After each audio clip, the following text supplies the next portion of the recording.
ఆయన ఎవరికంటే తీసిపోయారు? నటుడిగా పరిపూర్ణుడు, రాజకీయవేత్తగా సంచలనం, వ్యక్తిగా మహానుభావుడు. ఇంతకంటే ఏం అర్హతలు కావాలి? ఎన్నో రంగాలలో ఎందరినో మించి ఎన్నెన్నో సాధించిన విశిష్ట వ్యక్తి నందమూరి తారక రామారావు. కొన్ని రంగాల్లో ఆయన రాణించిన తీరు నా భూతో నా భవిష్యత్. ఒక్క తెలుగు జాతి మాత్రమే గాక యావత్ భారత సమాజం ఎప్పటికీ మర్చిపోలేని శిఖర సమానుడు ఆయన. అలాంటి మహానీయునికి అత్యున్నత పురస్కారం ఇచ్చి గౌరవించడం భారత జాతి ధర్మం. మరి ఎందుకు జాప్యం? సీమలో ఎన్టీఆర్ ఒక మేరునగం. ఆయన పోషించినన్ని వైవిధ్యభరితమైన పాత్రలు ప్రపంచంలో ఇంకే నటుడు పోషించలేదంటే అది ఎంత మాత్రం అతిశయోక్తి కాబోదు.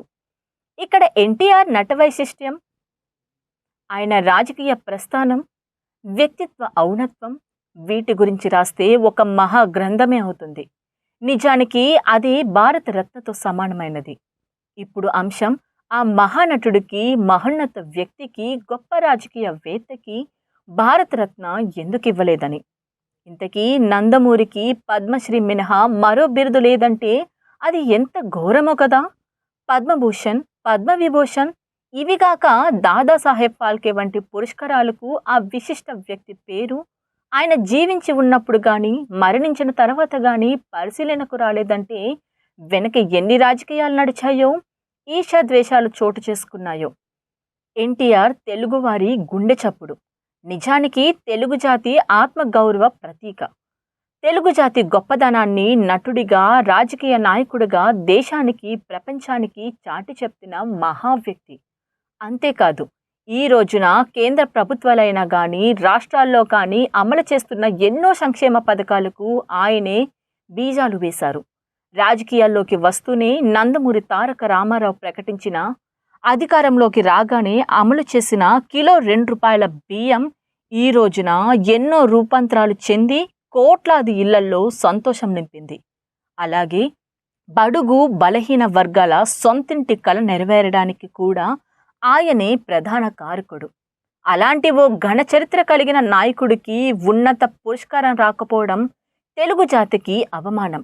ఇది ఆంధ్రప్రదేశ్ రాష్ట్రంపై కేంద్రంలోని పెద్దలకు గల చిన్న చూపున పరాకాష్ట మాత్రమే కాక ఒక రకంగా తెలుగువారి ఘోర వైఫల్యమని కూడా చెప్పవచ్చు. ఎన్టీఆర్కు భారతరత్న రాకపోవడం పూర్తిగా చంద్రబాబు నాయుడు వైఫల్యం. భుజాలు తడుముకున్న, బుకాయింపులు తెగబడినా ఇది కాదనలేని సత్యం.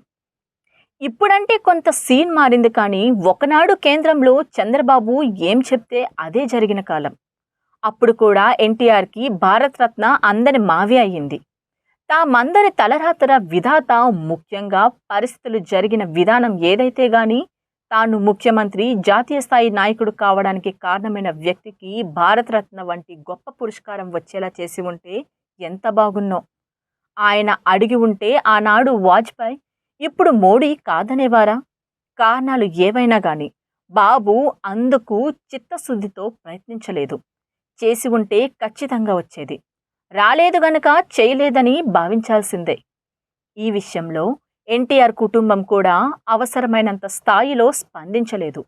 బాబుపై ఒత్తిడి తెచ్చిన దాఖలు లేవు.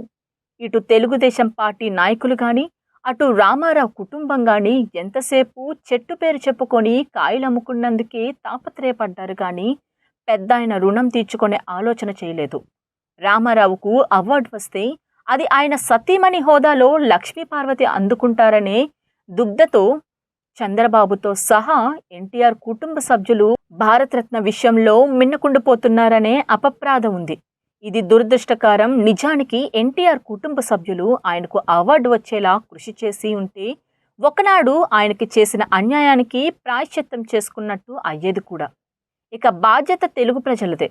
ఎన్టీఆర్ ఉభయ రాష్ట్రాల ఉమ్మడి ఆస్తి, ప్రపంచవ్యాప్తంగా ఉన్న తెలుగువారి సొత్తు, తెలుగు జాతి విశిష్ట ప్రతినిధి.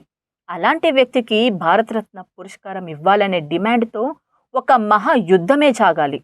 సమాచార వ్యవస్థ ఇంత విస్తృతంగా ఉన్న ప్రస్తుత రోజుల్లో తెలుగువారి కోరికను సంబంధిత పెద్దల దృష్టికి తీసుకువెళ్లడం సులువైన పనే.